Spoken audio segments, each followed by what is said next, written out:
Praise the Lord, hallelujah. Zion வேதாகம ஆய்விற்கு அன்போடு கூட இயேசு கிறிஸ்துவின் நாமத்தில் உங்களை வரவேற்கிறேன். இன்று தினத்திலும் சங்கீதங்களின் புஸ்தகம் அதிகாரங்கள் 49 முதல் 51 சங்கீதம் வரைக்கும் உள்ள வசனங்களை தியானிக்க சர்வவல்லமையுள்ள தேவன் நமக்கு கிருபை பாராட்டுவாராக.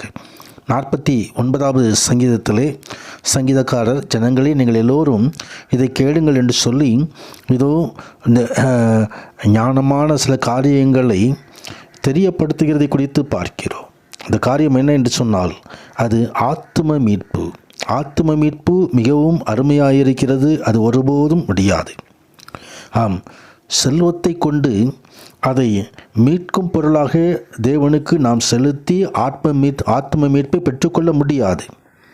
கர்த்தர் எவ்வளவு செல்வம் கொடுத்தாலும், எவ்வளவு கோடியாக பணம் கொடுத்தாலும் நாம் அந்த ஆத்தும மீட்பை நாம் பெற்றுக்கொள்ள முடியாது.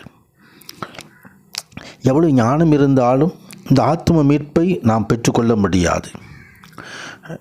இதோ அவர் பல மனிதர்கள் பல விதங்களிலும் இந்த ஆத்தும மீட்பை பெற்றுக்கொள்வதற்கு முயற்சி செய்யலாம். ஆனால் அந்த முயற்சி எல்லாமே அது தோல்வியில்தான் முடியும். ஏனென்று சொன்னால் மீட்பர் ஒருவர் இருக்கிறார். நமக்காக ஜீவன் தந்த மீட்பர், நமக்காக சிலுவையிலே இரத்தத்தை சிந்திய மீட்பர். ஆம், இந்த சங்கீதத்தில் 15வது வசனம் சொல்கிறது, தேவன் அந்த ஆத்துமாவை பாதாளத்தின் வல்லமைக்கு தப்புவித்து மீட்பார், அவர் என்னை ஏற்றுக்கொள்ளுவார் என்று சொல்லி வேதத்திலே அவர் சொல்கிறதை குறித்து பார்க்கிறோம். கர்த்தருடைய பரிசுத்த நாமத்திற்கு மகிமை உண்டாவதாக. ஆம், தனது முயற்சியின்படி இதோ பல விதங்களிலும் முயற்சி செய்து மீட்பை பெற்றுக்கொள்ளலாம் என்று சொன்னால் அது முடியாது. உயிரோடு இருக்கையில் ஆத்மாவை வாழ்த்தினாலும், நீ உனக்கு நன்மை நாடினாய் என்று மனுஷன் புகழ்ந்தாலும் வெளிச்சத்தை காணாமல் தன் பிதாக்கள் சந்ததியில் சேருவான். கணம் பொருந்தியவனாய் இருந்தாலும் அறிவில்லாத மனுஷன் அழிந்து போகும் மிருகங்களுக்கு ஒப்பாயிருக்கிறான் என்று வேதவசனம் சொல்கிறது. தொடர்ந்து 50வது சங்கீதத்திலே, கர்த்தர் வல்லமையுள்ள தேவன், அவர் வசனித்து சூரியன் உதிக்கும் திசை தொடங்கி அது அஸ்தமிக்கும் திசையும் வரைக்கும் உள்ள பூமியை கூப்பிடுகிறார் என்று சொல்லி வேதவசனம் சொல்லுகிறது. கர்த்தர் இதோ ஜனங்களை கூப்பிடுகிற தேவன். அவர் தமது சத்தத்தினால் அவர் அழைக்கிற கர்த்தர். கர்த்தருடைய பரிசுத்த நாமத்திற்கே மகிமை உண்டாவதாக.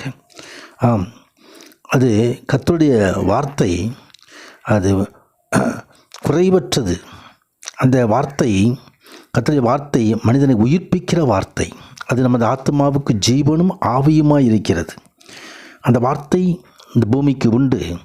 வார்த்தையானவர் இந்த பூமிக்கு கடந்து வந்தார், தமது வார்த்தைகளை தந்தார். ஆம், நம்முடைய தேவன் வருவார், மௌனமாயிரார், அவருக்கு முன் அக்கினி பட்சிக்கும், அவரை சுற்றிலும் மகாபுசல் கொந்தளிப்பாய் இருக்கும் என்று வேதம் சொல்கிறதை குறித்து பார்க்கிறோம். அவர் என்ன சொல்லுவார் என்று சொன்னால், பலியினாலே என்னோட உடன்படிக்கை பண்ணின என்னுடைய பரிசுத்தவான்களை என்னிடத்தில் கூப்பிடுங்கள் என்பார். கர்த்தருடைய பரிசுத்த நாமத்துக்கு மகிமை உண்டாவதாக. இதோ கல்வாரி மலையிலே நமக்காக ஒரு பலி செலுத்தப்பட்டிருக்கிறது. ஆட்டுக்குட்டியானவர் நமக்காக அடிக்கப்பட்டிருக்கிறார். ஆதி முதலே, உலக தோற்றம் முதல் நமக்காக அடிக்கப்பட்ட ஆட்டுக்குட்டியானவர் என்று வேதம் அவரை குறித்து தெரிவிக்கிறது. அந்த ஆட்டுக்குட்டியானவருடைய கிறிஸ்துவனுடைய இரத்தத்தினாலே மீட்கப்பட்டவர்கள். அவர் கிருபாதார பலியாக தன்னையே ஒப்பு கொடுத்தார். அந்த கிருபாதார வழியின் மூலமாக நம்ம மீட்டு கொண்ட ஜனங்கள், என் ஜனமே கேள், நான் பேசுவேன், இஸ்ரவேலே உனக்கு விரோதமாய் சாட்சியிடுவேன், நானே தேவன் உன் தேவனாயிருக்கிறேன் என்று சொல்லி தமது நியாய தீர்ப்பை வெளிப்படுத்துகிற கர்த்தர். நம்ம சிங்காசனத்தை அவர் நியாய தீர்ப்புக்கு ஆயத்தப்படுத்துகிற கர்த்தர். இதோ இக்கால சத்தத்தோடு அவர் பூமியின் மீது நியாயத்திற்கு வருகிறார். கர்த்தருடைய பரிசுத்த நாமத்துக்கு மகிமை உண்டாவதாக.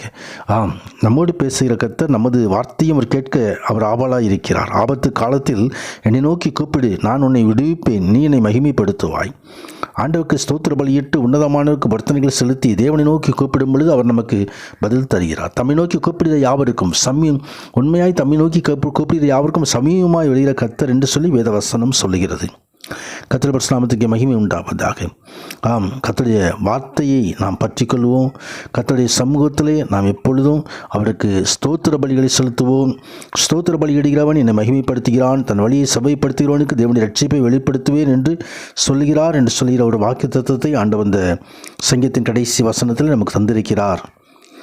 தொடர்ந்து 51வது சங்கீதத்தில் பாவம் செய்த தாவீது தேவ சமூகத்திலே பாவங்களை அறிக்கையிட்டு தனது மன்னிப்பை பெற்றுக்கொள்வதான காரியத்தை குறித்து பாவங்களை மறைக்கிறவன் வாழ்வடைய மாட்டான், அதை அறிக்கை செய்து விட்டு விடுவனோ இரக்கம் பெறுவான்னு சொல்லி நீதிமொழி வசனம் சொல்லுகிறது. கர்த்தருடைய பரிசுத்த நாமத்துக்கு மகிமை உண்டாவதாக.